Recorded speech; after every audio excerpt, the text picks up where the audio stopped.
আসসালামু আলাইকুম। আমি প্রায় এক সপ্তাহের উপর যাবৎ বিছানায় অসুস্থ অবস্থায় আছি।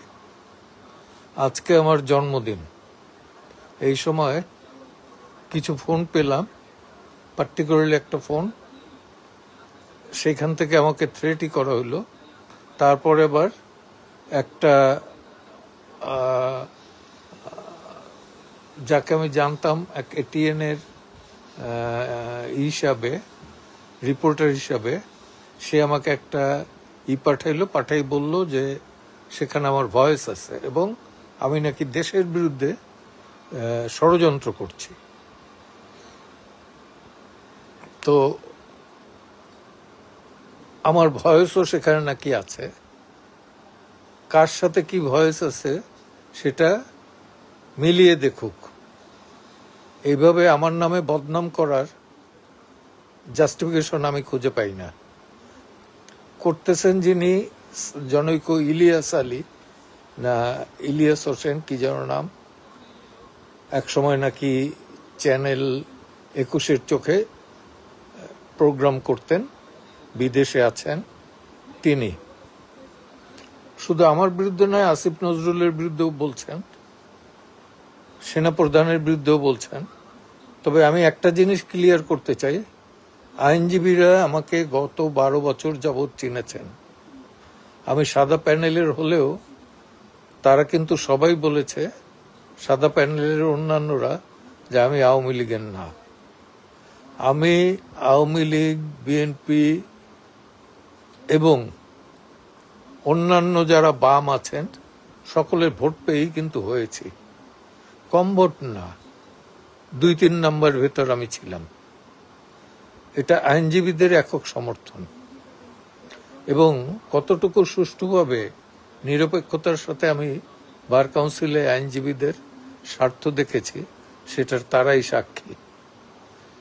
আর সাম্প্রদায়িকতা আমার ভেতর নাই, কিন্তু আমি একজন ফ্রিডম ফাইটার। আর টেক্সট মেসেজ হিসাবে যেটা দেখানো হয়েছে এটা তাদেরকে প্রুভ করতে হবে, একদম প্রুভ করতে হবে। সম্পূর্ণ মিথ্যা কতগুলো টেক্সট মেসেজ আমার নামে তারা এটা চালু করেছে এবং আরো কার কার নামে চালু করেছে আমি জানি না। সবাই সতর্ক থাকবেন এদের সম্পর্কে। আমি বুঝতে পারছি যে দেশের বিরুদ্ধে আর একটা গভীর ষড়যন্ত্র চলছে। আমি সবাইকে অনুরোধ করব যে এহেন দুষ্কৃতিকারীদের বিরুদ্ধে সদা সতর্ক থাকুন। আর আইনজীবীদের বেলা, আইনজীবীদের স্বার্থে আমি কখনোই এক পা পিছাইনি, এতটুকু আত্মসমর্পণ বা দুর্বলতা দেখাইনি। বরঞ্চ অন্যান্যরা দেখালেও আমি কোনো পদে না থাকা সত্ত্বেও আমি কিন্তু প্রতিবাদ জানিয়েছি। আমি জানি না কি কারণে এই ইলিয়াস আলী গংরা আমার পেছনে লেগেছে। নিশ্চয়ই কোনো স্বার্থে আঘাত এনেছি আমি, হয়তো অজ্ঞাতে বা জ্ঞাত সারে, আমি জানি না, কারণ তাকে চিনিও না, জানিও না। আর আরেকটি হতে পারে যে এখন আমি অনেক আওয়ামী লীগারদের মামলা করছি, সেটার কারণে হতে পারে একটা দৃষ্টান্ত। এবং আমি এই 5 তারিখ পর্যন্ত আমি ছাত্রদের আন্দোলনের সাথে সম্মুখ সমরে ছিলাম। 6 তারিখ থেকে বিভিন্ন কারণে বিভিন্ন কর্মসূচিতে আমি তাদের কর্মসূচির বিরোধিতা করেছি। সেটার অর্থ এই না যে ছাত্র হত্যার পক্ষে আমি ছিলাম। এই ধরনের প্রচারণা, প্রোপাগান্ডা, এটা ঘোরতর অন্যায়।